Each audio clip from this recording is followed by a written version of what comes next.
Hello മക്കളെ, plus one കഴിഞ്ഞിട്ട് എല്ലാ സ്റ്റുഡൻസും ഈ വീഡിയോ കണ്ടിരിക്കണം, നിർബന്ധമാണ്. നിങ്ങൾക്ക് നല്ല മാർക്ക് ആയിക്കോട്ടെ, മോശം മാർക്ക് ആയിക്കോട്ടെ, എന്ത് മാർക്ക് ആയിക്കോട്ടെ, ഇത് കണ്ടിരിക്കണം. കാരണം കുറേ കുട്ടികൾ പ്ലസ് വൺ കഴിഞ്ഞു പ്ലസ് ടുവിൽ ഉണ്ടാക്കാൻ പോകുന്ന കുറേ മിസ്റ്റേക്സ് ഉണ്ട്.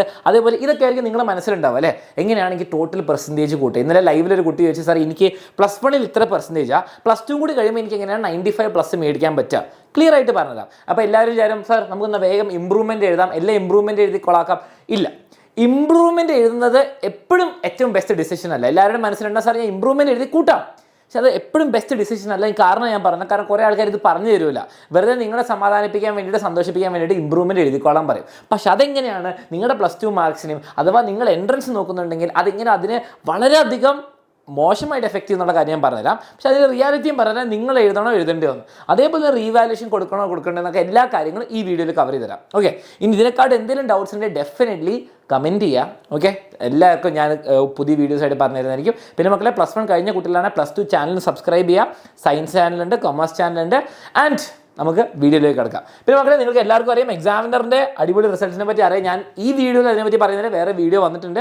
24 ഫുൾ മാർക്സ് കിട്ടിയ കുട്ടികളുണ്ട്, അതിനെക്കാട്ടും കൂടുതൽ റിസൾട്ട് വരുന്നുണ്ട്. സോ നമുക്ക് ഇമ്പോർട്ടൻ്റ് ആയ കാര്യത്തിലേക്ക് കിടക്കാം. ഇന്നലെ എന്നോടൊരു കുട്ടി ചോദിച്ച കാര്യം ഇതാട്ടോ, വളരെ സിമ്പിൾ. ഇത്രേ ഉള്ളൂ, എനിക്ക് പ്ലസ് വണ്ണിൽ 88%. ഓക്കെ, നിങ്ങൾ മനസ്സിലാക്കേണ്ടത് വളരെ സിമ്പിൾ മാത്തമാറ്റിക്സ്, ഒരു കോംപ്ലിക്കേഷൻ ഒട്ടുമില്ല, നിങ്ങൾ അറിഞ്ഞിരിക്കണം. നിങ്ങളുടെ plus one plus two state syllabus കുട്ടികൾക്ക് 1200 ടോട്ടൽ മാർക്ക് വരുന്നത്. ഓക്കെ, 1200. ഇനി പ്ലസ് വണ്ണിൽ നിങ്ങളുടെ മാർക്ക് വന്നത് എത്രയാണ്? പ്ലസ് വണ്ണിലെ മാർക്ക് എന്ന് പറയുമ്പോൾ 520 നിങ്ങൾക്ക് മാക്സിമം മേടിക്കാൻ പറ്റുന്ന മാർക്ക്. ഇതിന് മേലേക്ക് പറ്റൂല, ഇതിന് താഴേക്കേ പറ്റുള്ളൂ. അപ്പോൾ ഇത്രയും മാക്സിമം മേടിക്കാം. ഇനി ബാക്കിയുള്ള 680 എന്ന് പറയുമ്പോൾ ഓക്കെ, പ്ലസ് ടുവിൽ നിങ്ങൾക്ക് മേടിക്കാൻ പറ്റും. എന്തുകൊണ്ടാണ് പ്ലസ് ടുവിൽ മാർക്ക് കൂടാൻ കാരണം? സെയിം സബ്ജക്ട്സ് സെയിം പോലെ എഴുതുന്നത്, പക്ഷേ പ്രാക്ടിക്കൽ എക്സാം വരും. ഇത് രണ്ടും കൂടി കൂട്ടുമ്പോഴാണ് നിങ്ങൾക്ക് എവിടെ വരിക? നിങ്ങൾക്ക് 1200 വരാം.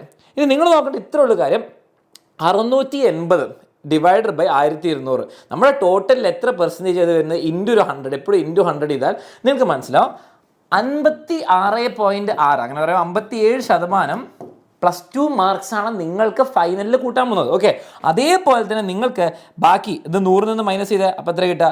43% plus one marks important. Okay, അപ്പോൾ ഞാൻ പറയുന്നത് പ്ലസ് ടു മാർക്സ് കൂടുതൽ ഇമ്പോർട്ടൻ്റ് ആണോ? Yes, important. കാരണം എന്താണ്?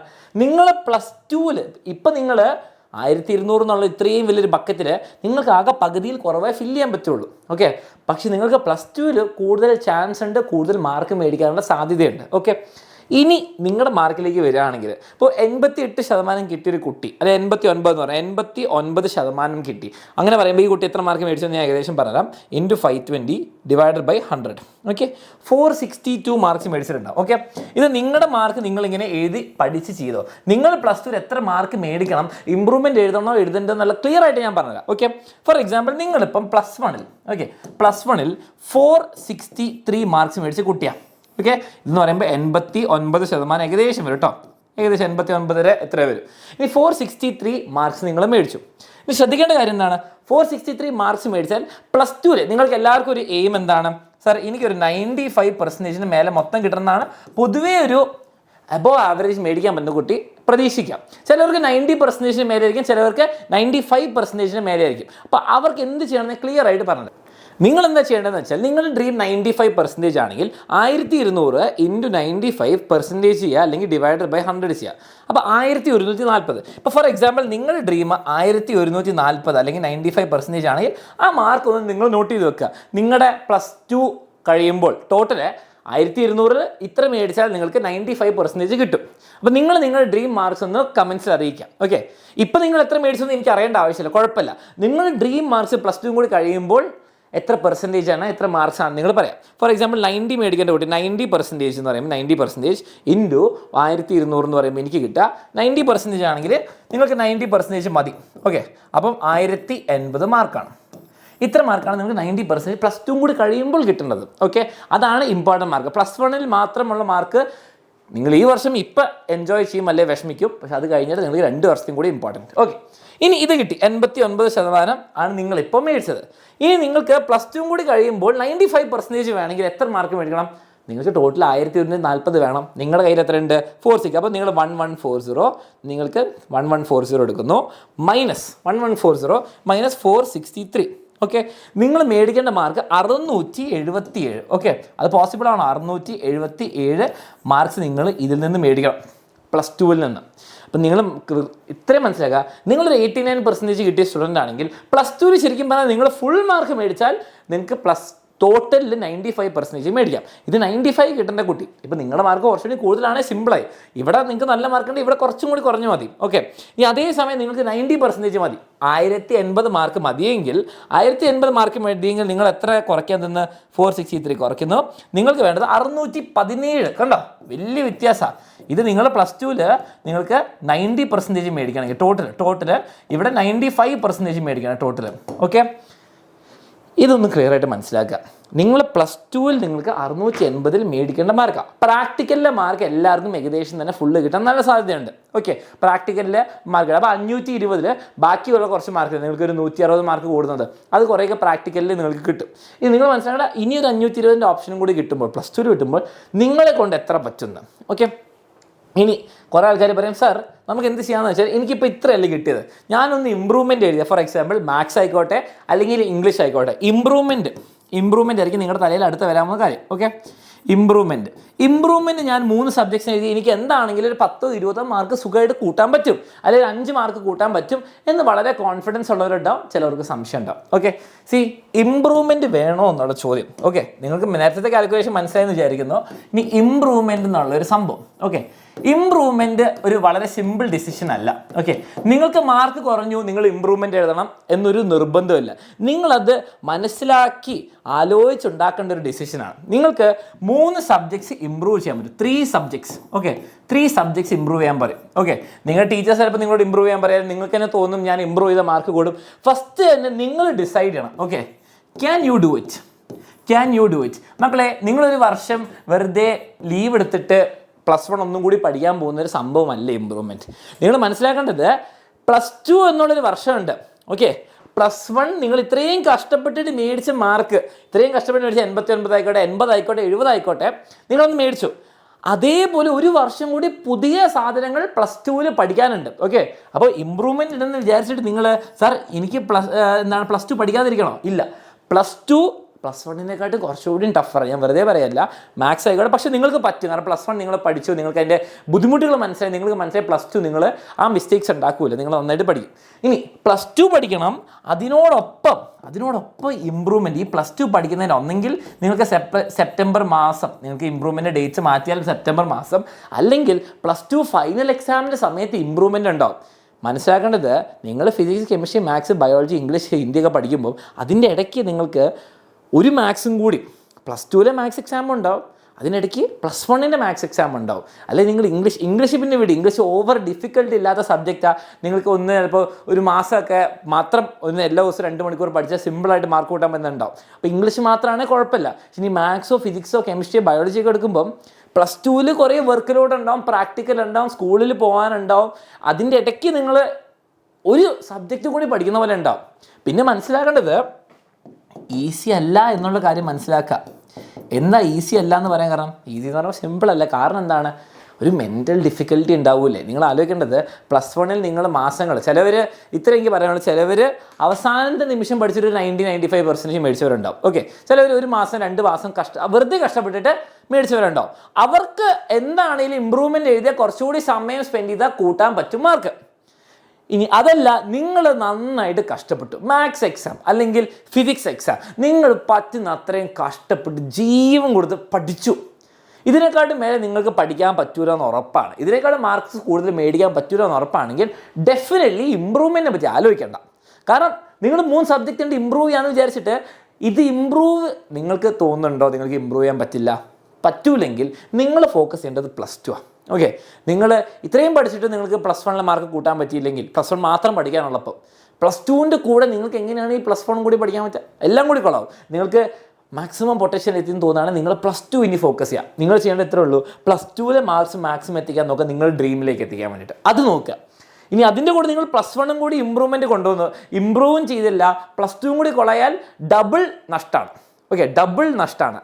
അപ്പോൾ അത് പറഞ്ഞു തരാൻ ആൾക്കാരുണ്ടാവില്ല. അപ്പോൾ അത് നിങ്ങൾ മനസ്സിലാക്കണം. ഇപ്പോൾ തന്നെ നിങ്ങൾ ആലോചിക്കേണ്ടത്, നിങ്ങൾ ഇംഗ്ലീഷൊക്കെയാണ് ഡെഫിനറ്റ്ലി ട്രൈ ചെയ്ത്, ഇംഗ്ലീഷ് വലിയ ബുദ്ധിമുട്ടില്ല. ഇനി മാത്സ് നിങ്ങൾ ആലോചിക്കേണ്ടത്, ഞാൻ ഇനിയിപ്പോൾ NCERT ബേസ്ഡ് ആയിരുന്നു കഴിഞ്ഞ പ്രാവശ്യം എക്സാം വന്നത്. അപ്പോൾ ഈ പ്രാവശ്യം ഞാൻ NCERTയും PYQയും എല്ലാം പഠിച്ച് പോകാൻ പറ്റുന്ന ഒരു സ്റ്റേജിലാണോ ഞാൻ എന്നാലോചിക്കണം. നിങ്ങൾ അതേ ബുക്സ് എടുത്ത് അതേ ഫോർമുല അതേ ക്വസ്റ്റ്യൻസും കുറേ പ്രാവശ്യം ഇരുന്ന് ചെയ്യാൻ നിങ്ങൾക്ക് മെൻ്റലി റെഡി ആണോ എന്ന് ആലോചിക്കണം. ഓക്കെ, ഇനി നിങ്ങൾ മനസ്സിലാക്കേണ്ട നിങ്ങളുടെ എൻഡ് ഗോൾ എന്താ? ഓക്കെ, ഈ മാർക്സ് എന്ന് പറയുമ്പോൾ എന്തിനാണ് മാർക്സ് എന്നുള്ള കാര്യം ആലോചിക്കണം. ഓക്കെ, ജീവിതത്തിൽ ഓരോ കഷ്ടപ്പാട് എടുത്ത് വെക്കുമ്പോൾ നിങ്ങൾ ആലോചിക്കണം ഇതിൻ്റെ ഗുണമുണ്ടോ? ഞാൻ ഈ കഷ്ടപ്പെട്ട് ഇമ്പ്രൂവ് ചെയ്ത് എനിക്കിപ്പോൾ ഒരു 85% ഉള്ള ഒരു കുട്ടിയാണ് ഞാൻ ഈ കഷ്ടപ്പെട്ട് ഇമ്പ്രൂവ്മെൻറ്റും +2 ഭയങ്കര പേടിച്ചിരുന്ന് ആലോചിക്കേണ്ട ആവശ്യമുണ്ട്. ഈ മാർക്സ് അത്ര ഇമ്പോർട്ടൻ്റ് ആണോ എനിക്ക് എന്ന് ആലോചിക്കണം. ഓക്കെ, ഫസ്റ്റ് കാര്യം നിങ്ങൾ മനസ്സിലാക്കേണ്ടത്, നിങ്ങൾ എൻട്രൻസ് പഠിക്കുന്ന ഒരു കുട്ടിയാണെങ്കിൽ എൻട്രൻസ് പഠിക്കുക എന്ന് പറയുമ്പോൾ സീരിയസ് ആയിട്ട് നിങ്ങൾ എന്തെങ്കിലും ഒരു JEE അല്ലെങ്കിൽ നീറ്റ് അല്ലെങ്കിൽ ഒരു ക്ലാറ്റോ ക്ലൂറ്റോ എഴുതുന്നുള്ള ഒരു തോന്നലല്ല. നിങ്ങൾ സീരിയസ് ആയിട്ട് നീറ്റ് JEE CUET പ്രോപ്പറായിട്ട് പ്രിപ്പയർ ചെയ്യുന്ന കുട്ടി, അല്ലെങ്കിൽ വേറെ ഏതെങ്കിലും എൻട്രൻസ് പ്രിപ്പയർ ചെയ്യുന്നുണ്ട്, എനിക്ക് അതാണ് എൻ്റെ പാത്ത് എന്ന് വളരെയധികം ഉറപ്പുള്ള കുട്ടിയാണെങ്കിൽ നിങ്ങൾ +1 +2 മാർക്സ് ഓവർ ഫോക്കസ് ചെയ്യേണ്ട. കാരണം +1 എൻട്രൻസ് എക്സാമിൽ വരുമ്പോൾ JEE ആയിക്കോട്ടെ നീറ്റ് ആയിക്കോട്ടെ +1 +2 മാർക്സ് കൂട്ടൂല. അവർക്കൊരു മിനിമം ചില ഇതിൽ പറയും 65% മതി എന്ന് പറയും മിനിമം. നിങ്ങൾ +1 +2 സ്കൂൾ എക്സാമിന് 65% വേണമെന്ന് പറയും. ചിലപ്പോൾ 50 ആയിരിക്കും, ചിലപ്പോൾ 70 ആയിരിക്കും. അത് നിങ്ങൾക്ക് എല്ലാവർക്കും തന്നെ ഉണ്ടാവും ഞാൻ പ്രതീക്ഷിക്കുന്നു. നിങ്ങളിത് സീരിയസ് ആയി നോക്കുന്ന ആൾക്കാരാണെങ്കിൽ +1 +2 ഇത് ഉണ്ടാവും. അപ്പോൾ നിങ്ങൾ ഇമ്പ്രൂവ്മെൻ്റ് എഴുതി ഇമ്പ്രൂവ്മെൻറ്റിന് നിങ്ങൾ വെറുതെ പെർസെൻറ്റേജ് 98 95 99 മേടിച്ചുകൊണ്ട് ഇതിലൊരു വ്യത്യാസം വരാൻ പോകുന്നില്ല. അതേസമയം നിങ്ങൾക്ക് എൻട്രൻസ് നിങ്ങൾ നീറ്റ് ആയിക്കോട്ടെ JEE ആയിക്കോട്ടെ അവിടെ സ്പെൻഡ് ചെയ്യാൻ സമയം, നിങ്ങൾ ഇമ്പ്രൂവ്മെൻ്റ് എഴുതുന്ന സമയം നിങ്ങൾ എൻട്രൻസ് ഫോക്കസ് ചെയ്ത് നിങ്ങൾ റാങ്ക് കൂട്ടാൻ നോക്കുക. നിങ്ങൾ ആ കോച്ചിങ് എൻട്രൻസ് കോച്ചിങ് സീരിയസ് ആയിട്ട് അതിൻ്റെ റാങ്ക് കൂട്ടാൻ നോക്കുക. ഇനി നിങ്ങൾ എപ്പോഴാണ് മാർക്സ് നോക്കേണ്ടത്? മാർക്സ് നോക്കേണ്ടത് നിങ്ങൾ ഏത് കോളേജ് പോകുന്നതനുസരിച്ചിരിക്കും, അല്ലെങ്കിൽ ഏത് കോഴ്സിന് പോകുന്നതനുസരിച്ചിരിക്കും. ഏത് കോളേജിൽ അല്ലെങ്കിൽ ഏത് കോഴ്സിനാണ് +1 +2 മാർക്സ് ഇമ്പോർട്ടൻ്റ് എന്ന് നോക്കണം. ഫോർ എക്സാമ്പിൾ നിങ്ങൾ കേരളയിൽ ഏതെങ്കിലും കേരള യൂണിവേഴ്സിറ്റിയിൽ ഏതെങ്കിലും ഒരു കോളേജ് നോക്കുകയാണ്. ഓക്കെ, ഫോർ എക്സാമ്പിൾ കോഴിക്കോട് ഒരു കോളേജ് നോക്കുകയാണെങ്കിൽ നിങ്ങൾക്ക് അവിടുത്തെ ഒരു കോഴ്സ് നിങ്ങളൊരു ബയോളജി അല്ലെങ്കിൽ മാത്സിൻ്റെ ഒരു BSc BA എന്തെങ്കിലും കോഴ്സ് നോക്കുന്നു. അവിടുത്തെ അഡ്മിഷൻ +1 +2 മാർക്സ് ബേസിസ് ആണ്, ശതമാനം ബേസിസ് ആണെങ്കിൽ ഡെഫിനറ്റ്ലി നിങ്ങൾ എന്ത് ചെയ്യുക, മാർക്സ് കൂട്ടാൻ നോക്കുക. നിങ്ങൾ ഇമ്പ്രൂവ്മെൻറ്റ് എഴുതരുതെന്ന് ഞാൻ പറയും. നിങ്ങൾ ഇമ്പ്രൂവ്മെൻറ്റ് എഴുതുക, മാർക്സ് മാക്സിമം ആക്കാൻ നോക്കുക. +2 എന്താണെങ്കിലും പഠിക്കണം, ഇമ്പ്രൂവ്മെൻറ്റും കൂടി എഴുതണം. ഇനി അഥവാ ഞാൻ ഇപ്പോൾ ഫോർ എക്സാമ്പിൾ പറയാം, നിങ്ങൾ ഡൽഹി യൂണിവേഴ്സിറ്റി DUവിൽ ഇപ്പോൾ ആൻസർ പോയ കോളേജ് നോക്കുകയാണ്. പണ്ട് അവിടെ മാർക്സ് വളരെ ഇമ്പോർട്ടൻ്റ് ആണ്. പണ്ട് മാർക്സ് ബേസിസ് ആയിരുന്നു കട്ട് ഓഫ്. പക്ഷേ ഇപ്പം നിങ്ങൾക്ക് CUET എന്ന് പറഞ്ഞ എക്സാമാണ്. Okay, CUET. ഓക്കെ, അല്ലെങ്കിൽ നിങ്ങൾ ഫോർ എക്സാമ്പിൾ നിങ്ങൾ ഐസറിലേക്ക് നോക്കുകയാണ്, ഐസറിലേക്ക് നോക്കുകയാണ്, അല്ലെങ്കിൽ വേറെ ഏതെങ്കിലും സ്പെസിഫിക് ഇൻസ്റ്റിറ്റ്യൂട്ടിലേക്ക് നോക്കുകയാണ്, IIT നീറ്റ് എയിംസ് ഒക്കെ നോക്കുകയാണെങ്കിൽ അവരവരുടെ എക്സാമിലാണ് ഇമ്പോർട്ടൻറ്റ്. അവർ +1 +2 മാർക്സ് നോക്കുന്നില്ല, ഒരു മിനിമം പെർസെൻറ്റേജ് നോക്കും. ചില കോളേജസ് അവർ സ്പെസിഫിക്കലി മെൻഷൻ ചെയ്തിട്ടുണ്ടാകും നിങ്ങളുടെ മാർക്ക് നോക്കുന്നു. അങ്ങനത്തെ ഉള്ള കോളേജ് ആണെങ്കിൽ കഷ്ടപ്പെട്ടാൽ പോരെ മക്കളെ. നിങ്ങൾ വെറുതെ എന്തിനാ മാർക്സ് കഷ്ടപ്പെട്ട് കൂട്ടിക്കൊണ്ട് നിങ്ങൾക്ക് ഒരു സന്തോഷം ഉണ്ടാവും ഡെഫിനറ്റ്ലി. ആ സന്തോഷം പക്ഷേ എത്ര കഷ്ടപ്പെട്ടിട്ടാണ് കിട്ടാവുന്നത്. അതുകൊണ്ട് നിങ്ങളുടെ എൻട്രൻസ് കോച്ചിങ് അല്ലെങ്കിൽ എൻട്രൻസ് നിങ്ങളുടെ ഡ്രീം കൊളാവോ നോക്കുക. നിങ്ങൾ പോകാൻ പോകുന്ന കോളേജിൽ മാർക്ക് ആവശ്യമുണ്ടോ എന്ന് നോക്കുക. നിങ്ങൾ ഒരു കോളേജിൽ ഒരു കോഴ്സ് മാത്രം നോക്കരുത്. നിങ്ങളൊരു 3-4 കോളേജിൽ 3-4 കോഴ്സ് നിങ്ങളുടെ മനസ്സിൽ ബാക്കപ്പ് ആയിട്ട് വെക്കണം. അവിടെ ഒന്നും നിങ്ങൾക്ക് മാർക്സ് ഇമ്പോർട്ടൻ്റ് അല്ല എന്ന് തോന്നുകയാണെങ്കിൽ നിങ്ങൾ അവരുടെ എൻട്രൻസ് എക്സാമോ അല്ലെങ്കിൽ അവർക്ക് സെലക്ട് ചെയ്ത ക്രൈറ്റീരിയ നോക്കുക. വെറുതെ ഇമ്പ്രൂവ്മെൻറ്റ് എഴുതി +2 കൂടി കൊളാക്കാൻ നോക്കരുത്. +1 +2 ഡെഫിനറ്റ്ലി എപ്പോഴും നല്ല മാർക്ക് മേടിക്കുകയാണ് നല്ലത്. പക്ഷേ +1 നിങ്ങൾ മേടിക്കാൻ പറ്റുന്ന മാർക്ക് മേടിച്ചു എന്ന് തോന്നുകയാണെങ്കിൽ വെറുതെ നിങ്ങൾ +2 കൊളാക്കാൻ നോക്കരുത്, ഇമ്പ്രൂവ്മെൻറ്റ് എഴുതി. ഓക്കെ, അപ്പോൾ നിങ്ങളൊന്നും ആലോചിച്ച് മനസ്സിലാക്കിയിട്ട് വേണം നിങ്ങൾ ഇമ്പ്രൂവ്മെൻറ്റിൻ്റെ കാര്യം ആലോചിക്കാൻ. ഇപ്പം നിങ്ങൾക്ക് തോന്നുകയാണ് ഞാൻ എൻ്റെ ഏറ്റവും ബെസ്റ്റ് എഫേർട്ട് +1 എടുത്തില്ല, ഞാൻ ഒന്നും കൂടി കുത്തിയിരുന്ന് നന്നായിട്ട് പഠിച്ച് എനിക്ക് മാർക്ക് കൂട്ടാൻ പറ്റും തോന്നുകയാണെങ്കിൽ ഡെഫിനറ്റ്ലി ട്രൈ ചെയ്തോ. ഓക്കെ, ഒരു കാര്യം കൂടി നോട്ട് ചെയ്യുക, +2 വരുമ്പോൾ നിങ്ങൾ +1 ഇമ്പ്രൂവ്മെൻറ്റ് എക്സാം പൊതുവെ ഒരു ശകലം ടഫ്നെസ് കൂടാൻ ചാൻസ് ഉണ്ട് നിങ്ങളുടെ ഫൈനൽ എക്സാം വെച്ച് നോക്കുകയാണെങ്കിൽ. ഞാൻ പ്രീവിയസ് ഇയർ പേപ്പേഴ്സിൻ്റെ ഒരു അനാലിസിസ് വെച്ച് പറയാം, ചിലപ്പോൾ ഈ വർഷം സിമ്പിൾ ആവാം. പക്ഷേ പൊതുവെ ജനറലി പറയുകയാണെങ്കിൽ മാത്സ് ആയിക്കോട്ടെ, മാത്സിൻ്റെ ക്വസ്റ്റ്യൻസ് ഒക്കെ ടഫർ ലെവൽ ക്വസ്റ്റ്യൻസ് ആണ് പൊതുവേ കാണാറ് നിങ്ങളുടെ എക്സാമിന് അല്ലെങ്കിൽ നിങ്ങളുടെ ഇമ്പ്രൂവ്മെൻറ്റ് എക്സാം. അപ്പോൾ അതൊന്ന് സൂക്ഷിക്കുക. പൊതുവെ എല്ലാവരും സാർ സിംപിളർ എക്സാമാണ്, അല്ല സിംപിളർ അല്ല, കുറച്ചും കൂടി ഒരു 5-10% ഡിഫിക്കൽട്ടി കൂടുതലാണ് കാണാറ്. അപ്പോൾ അതും കൂടി മനസ്സിൽ കണ്ടു വേണം നിങ്ങൾ ഇമ്പ്രൂവ്മെൻറ്റ് കൊടുക്കുന്നുണ്ടോ കൊടുക്കുന്നില്ല തീരുമാനിക്കാൻ. ഫസ്റ്റ് ഓഫ് ഓൾ ഇമ്പ്രൂവ്മെൻറ്റിൻ്റെ ഡേറ്റ് കിട്ടാത്തതിന് നമുക്കൊരു വലിയ വിഷമമാണ്. കാരണം ഇമ്പ്രൂവ്മെൻറ്റ് ഫൈനൽ എക്സാമിൻ്റെ കൂടെ നടക്കുകയാണെങ്കിൽ it will be very difficult. Improvement സെപ്റ്റംബറിൽ വേറെ മാസം നടക്കുകയാണെങ്കിൽ കുറച്ചും കൂടി ബെറ്റർ ആയിരിക്കും. പക്ഷേ നിങ്ങൾ മനസ്സിലാക്കേണ്ടത് വീണ്ടും കഷ്ടപ്പെടാൻ നിങ്ങൾ റെഡിയാണോ, നിങ്ങൾ അതുകൊണ്ട് കഷ്ടപ്പെട്ടാണല്ലോ കിട്ടുന്ന റിവാർഡ് അല്ലെങ്കിൽ റിസൾട്ട് നിങ്ങൾക്കത് വെർത്താണോ എന്ന് നോക്കുക. നിങ്ങളുടെ ഫ്യൂച്ചർ നോക്കുക. അല്ലാണ്ട് വെറുതെ മാർക്സ് കൂട്ടണം ആരെ സന്തോഷിപ്പിക്കാനാണ്? നിങ്ങളുടെ ജീവിതം നിങ്ങൾ കൺട്രോൾ ചെയ്യണം. ഇനി നിങ്ങൾക്ക് ഏകദേശം എല്ലാ ഒരു ഐഡിയ കിട്ടിയിട്ടുണ്ടാവും എങ്ങനെ മാർക്ക് കൂട്ടണം എന്നുള്ളത്. ഓക്കെ, ഫസ്റ്റ് കാര്യം മനസ്സിലാക്കണം, എങ്ങനെ പെർസെൻറ്റേജ് കൂട്ടണം. പ്ലസ് ടുവിൽ മാക്സിമം മാർക്സ് എന്താണെങ്കിലും മേടിക്കണം. നിങ്ങളുടെ ഡ്രീം പെർസെൻറ്റേജ് നിങ്ങളൊന്ന് നോട്ട് ചെയ്ത് വെക്കുക. അതിന് കിട്ടാനുള്ള എത്രയും കൂടി മാർക്ക് നിങ്ങൾ പ്ലസ് ടുവിൽ മേടിക്കണം എന്ന് മനസ്സിലാക്കുക. ഓക്കെ, ഇമ്പ്രൂവ്മെൻറ്റ് ഉണ്ടോ വേണ്ട ഒരാളാണോ നിങ്ങൾ തീരുമാനിക്കണം. എൻട്രൻസ് സീരിയസ് ആയിട്ട് നിങ്ങൾ പ്ലസ് വൺ മൊത്തം എൻട്രൻസ് കഷ്ടപ്പെട്ട് പഠിച്ചിട്ടുണ്ട്. നിങ്ങൾ പൃഥ്വി ബാച്ചിലെയോ വേദ ബാച്ചിലെ കുട്ടിയാണ്, നിങ്ങൾ പ്ലസ് വൺ അടിപൊളിയായിട്ട് എൻട്രൻസ് നോക്കുന്നുണ്ട്. അതുപോലെ തന്നെ നിങ്ങൾ പ്ലസ് ടു അടിപൊളിയായിട്ട് എൻട്രൻസ് നോക്കും ആൻഡ് റാങ്ക് മേടിക്കുന്ന ഉറപ്പുള്ള കുട്ടിയാണെങ്കിൽ നിങ്ങൾ മാർക്സിലല്ല ഫോക്കസ് ചെയ്യേണ്ടത്, നിങ്ങൾ റാങ്കിലാണ്. നിങ്ങളുടെ കോളേജിൽ നിങ്ങൾ സ്പെസിഫിക്കായി നോക്കുന്ന കോളേജിൽ അല്ലെങ്കിൽ കേരളത്തിൽ ഡിഗ്രി എടുക്കണം അല്ലെങ്കിൽ കോളേജിൽ മാർക്സ് നോക്കുന്നുണ്ടെങ്കിൽ നിങ്ങൾ ഇമ്പ്രൂവ്മെൻറ്റിലും കൂടി ആലോചിക്കാവുന്നതാണ്. ഗിവൺ ദാറ്റ് നിങ്ങൾ ഇമ്പ്രൂവ്മെൻറ്റ് ചെയ്താൽ നിങ്ങൾക്ക് ഇമ്പ്രൂവ് ശരിക്കും ചെയ്യാൻ പറ്റും എന്ന് ആലോചിക്കണം. പ്ലസ് ടുവിൻ്റെ മാർക്സിനത് എഫക്റ്റ് ചെയ്യരുത്. കാരണം നിങ്ങൾ ഇമ്പ്രൂവ് ചെയ്ത് പ്ലസ് ടു കൂടി കൊള്ളായി ഇമ്പ്രൂവ്മെൻറ്റും കൂടി കിട്ടിയില്ലെങ്കിൽ ഡബിൾ ഫെയിലിയർ ആണ്. ഓക്കെ, അപ്പോൾ എൻട്രൻസ് കാര്യമുള്ളവർ മനസ്സിലായി. റീവാലുവേഷൻ നിങ്ങൾക്ക് വേണമെങ്കിൽ നിങ്ങൾക്ക് തോന്നാണ് നിങ്ങളുടെ പേപ്പറിൽ കിട്ടിയ ഡിസർവ് ചെയ്ത മാർക്സ് കിട്ടിയില്ലെങ്കിൽ നിങ്ങൾ ഡെഫിനറ്റ്ലി റീവാലുവേഷന് അപ്ലൈ ചെയ്യാൻ പറ്റുന്നതാണ്. അതിലൊരു കുഴപ്പമില്ല, നിങ്ങളുടെ ഇഷ്ടം പോലെ ഇരിക്കുക. അത് നിങ്ങൾക്ക് അതിനൊരു സ്പെസിഫിക് വീഡിയോസ് നമ്മൾ വന്നിട്ടുണ്ട്. ഓക്കെ, അപ്പോൾ ഹോപ്പ്ഫുള്ളി ഇത്രയും നിങ്ങൾക്ക് യൂസ്ഫുൾ ആണെന്ന് തോന്നുകയാണ്. എന്താണ് കമൻറ്റ് ചെയ്യുക, ഫ്രണ്ട്സിന് ഷെയർ ചെയ്യുക. ഇതറിയാതെ പോകരുത്, ഇതറിയാതെ വെറുതെ ഇമ്പ്രൂവ്മെൻറ്റിന് പോവില്ല, അങ്ങനെ ചെയ്യരുത്. ഇനി നിങ്ങൾക്ക് എല്ലാവർക്കും ഒരു ഹാപ്പി ന്യൂസ്, എക്സാമിനറിൻ്റെ പ്ലസ് വണ്ണിൻ്റെ റിസൾട്ട് വന്നിട്ടുണ്ട് എക്സാമിനർ സ്റ്റുഡൻസിൻ്റെ. അപ്പം 24 സ്റ്റുഡൻസിനാണ് ഇപ്പോൾ ഫുൾ മാർക്സ് 520 കിട്ടിയെന്ന് അറിയിക്കുന്നത്. ഇത് പറയാൻ കാരണം നിങ്ങൾക്ക് നിങ്ങളുടെ മാർക്ക് മോശമാണ് അത് കാണിക്കാൻ വേണ്ടിയിട്ടല്ല. നിങ്ങൾ മനസ്സിലാക്കേണ്ടത് ഇവർ കഷ്ടപ്പെട്ടു, പ്ലസ് വണ്ണിൽ മൊത്തം ഇരുന്ന് കഷ്ടപ്പെട്ടാൻ എക്സാമിനർ സപ്പോർട്ട് ഉണ്ടായിരുന്നു. I am proud to say ഇവരെല്ലാവരും അടിപൊളിയായിട്ട് കഷ്ടപ്പെട്ട് മേടിച്ച മാർക്സാണിത്. ഓക്കെ, ഇനിയും ആൾക്കാർ കൂടുന്നുണ്ട്. അപ്പോൾ ഇവരെ പോലെ നിങ്ങൾക്കും പറ്റും. ഓക്കെ, ഇവരെല്ലാവരും നിങ്ങൾ വിചാരിക്കുന്ന പോലെ ഭയങ്കര ബ്രില്യൻ സ്റ്റുഡൻസ്, ഇവരെ ഫ്രണ്ട് ബെഞ്ചിൽ ഇരുന്ന് അടിപൊളിയായിട്ട് ആദ്യം മുതലേ ഇങ്ങനെ ഭയങ്കര ബുദ്ധിയുള്ള അല്ല. ഇവരെല്ലാവരും കഷ്ടപ്പെട്ട, ബുദ്ധിയുണ്ടോ ഇല്ലയോ നല്ല ഇമ്പോർട്ടൻറ്റ്. നിങ്ങൾ മനസ്സിലാക്കേണ്ട ഇമ്പോർട്ടൻസ് കഷ്ടപ്പെടുന്നില്ല. അപ്പോൾ ഇവർ പ്ലസ് വണ്ണിൽ ഫുൾ വർഷം കഷ്ടപ്പെട്ട് ഫുൾ മാർക്കും 1 മാർക്ക് പോയാലും 2 മാർക്ക് പോയാലും കുറേ ആൾക്കാരുണ്ട്. അതേപോലെ തന്നെ ഫുൾ മാർക്സിൻ സയൻസ് 63 കുട്ടികളെക്കാട്ടും കൂടുതലുണ്ട്. ഓക്കെ, അപ്പോൾ നിങ്ങൾക്കും പ്ലസ് ടുവിൽ മേടിക്കാൻ പറ്റും. പ്ലസ് വൺ ആണ് എൻ്റെ അഭിപ്രായത്തിൽ മെൻ്റലി SSLCയിൽ നിന്ന് വരുമ്പോൾ ഒരു ഡിഫിക്കൽട്ട് കൂടുതലുള്ളത്. പ്ലസ് ടുവിലേക്ക് നിങ്ങൾ മെൻ്റലി പ്രിപ്പയർഡ് ആണ്. നിങ്ങൾക്കറിയാം എങ്ങനെ പേപ്പർ ഉണ്ടാകും, നിങ്ങൾക്ക് കിട്ടാൻ പോകുന്ന മാർക്കുണ്ട്. അത് ഓവർകം ചെയ്യാനുള്ള ചാൻസ് നിങ്ങൾക്കുണ്ട്. പ്ലസ് ടുവിലാകുമ്പോൾ നിങ്ങൾക്കത് ചെയ്യാൻ പറ്റും. അപ്പോൾ അത് ചെയ്യാൻ വേണ്ടിയിട്ട് എക്സാമിനറുടെ ഫുൾ സപ്പോർട്ട് ഉണ്ടാകുന്നതായിരിക്കും. നിങ്ങൾക്ക് പ്ലസ് ടു സയൻസ് ബാച്ചായി ഉയരെയുണ്ട്, നിങ്ങൾക്ക് കൊമേഴ്സ് ബാച്ച് ഉണ്ട്, പ്ലസ് ടു ജ്വാല ബാച്ച്. അതുപോലെ നിങ്ങൾക്ക് നീറ്റ് താല്പര്യമുള്ളവർ, നീറ്റ് അല്ലെങ്കിൽ കീം താല്പര്യമുള്ളവർ വേദ ബാച്ച് ഉണ്ട്. Plus two NEET Veda batch, plus two KEAM Veda ബാച്ചിൻ്റെ 8,999 ബാച്ചിൻ്റെ ഫീസ് വരുന്നത്. അതിൽ സയൻസും വരും നിങ്ങൾക്ക്, അതേപോലെ കോച്ചിങ് വരുന്നതായിരിക്കും. നിങ്ങൾക്ക് ജോയിൻ ചെയ്യാൻ താല്പര്യമുണ്ട്, നിങ്ങളുടെ ലൈഫ് മാറ്റിമറിച്ച് അടുത്ത വർഷം 99, 95, 90% മേലേക്ക് എത്തിക്കാൻ താല്പര്യമുണ്ടെങ്കിൽ ഞങ്ങളുണ്ട് കൂടെ. നിങ്ങൾക്ക് എന്താണെങ്കിലും അടിപൊളിയായിട്ട് പഠിക്കാനുള്ള ഓപ്പർച്യൂണിറ്റിയും കണ്ടൻറ്റും എല്ലാം തരുന്നതായിരിക്കും. സോ ജോയിൻ ചെയ്യാൻ താല്പര്യമുള്ളവർക്ക് ജോയിൻ ചെയ്യാൻ ബാക്കിൽ കാണുന്ന നമ്പറിൽ വിളിച്ചിട്ട് അല്ലെങ്കിൽ വാട്സാപ്പ് ചെയ്തിട്ട്, എന്നിട്ട് നിങ്ങൾ ആലോചിച്ച് മനസ്സിലാക്കി തീരുമാനം എടുക്കുക പ്ലസ് വൺ കഴിഞ്ഞിട്ട് നിങ്ങൾ എന്ത് ചെയ്യണമെന്ന്.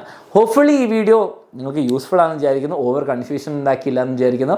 ഫ്രണ്ട്സിനൊക്കെ ഷെയർ ചെയ്യുക. എല്ലാവരും അറിഞ്ഞിരിക്കണം, മാർക്ക് കൂടുതൽ കിട്ടിയവരും കുറവ് കിട്ടിയവരും എല്ലാവരും അറിഞ്ഞിരിക്കേണ്ട വീഡിയോ ആണ്. So all the best. നിങ്ങൾ അടിപൊളിയായിട്ട് പ്ലസ് ടു പഠിക്കുക. ഫുൾ സപ്പോർട്ട് എക്സാമിനറുടെ സൈഡിൽ നിന്നുണ്ടാവും. So congratulations for passing plus one. നമുക്ക് പ്ലസ് ടു വരെ ക്ലാസ്സസിൽ കാണാം. Okay, bye by.